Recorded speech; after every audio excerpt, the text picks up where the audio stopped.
आप सभी का आज के सेशन में बहुत बहुत स्वागत है।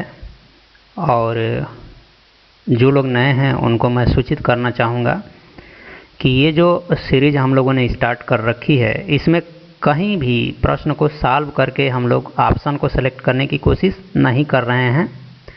इस पूरे सीरीज़ के दौरान हम ऑप्शन में आए हुए जो लूप होल्स हैं, प्रश्न में जो आए हुए लूप होल्स हैं, उनकी मदद से सही ऑप्शन को सेलेक्ट करने का हम प्रयास कर रहे हैं। और यदि आपके सामने ये प्रश्न जैसे रिप्रेजेंट होता है, पहले आप खुद से सही ऑप्शन तक पहुंचने का प्रयास करें, फिर डिस्कशन को आगे बढ़ाएं।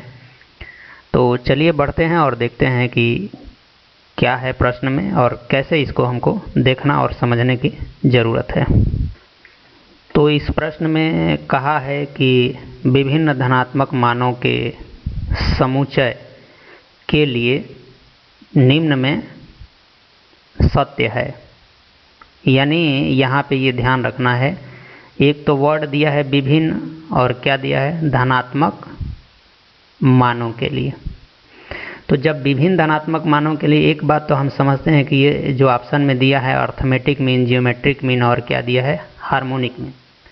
सामान्य तौर पे हम ये बात तो कहते हैं कि arithmetic mean is greater or equal to geometric mean और geometric mean is greater or equal to harmonic mean. ठीक है, लेकिन क्या ये सही है कि क्या कोई और सही है? पहली बात कि देखिए, ये बात तो गलत है, ये सही नहीं है। दूसरी बात कि यह बात भी क्या है, गलत है। अब या तो ये सही होगा या तो ये सही होगा।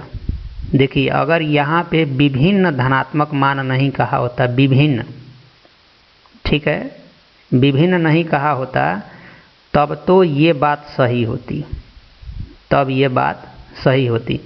लेकिन ये विभिन्न कह दिया है, इसलिए सिर्फ और सिर्फ ये वाली कंडीशन सही होती है। यहाँ पे विभिन्न नहीं कहा होता है, तब ये सही क्यों होता है? क्योंकि उस कंडीशन में आप 1 1 1 लेके चल सकते हैं, और जब आप 1 1 लेके चलते हैं या कोई भी दो वैल्यू लेके जब चलते हैं, तो उस स्थिति में ये बात लगभग सही होती हुई नज़र आती है या सही भी होती है।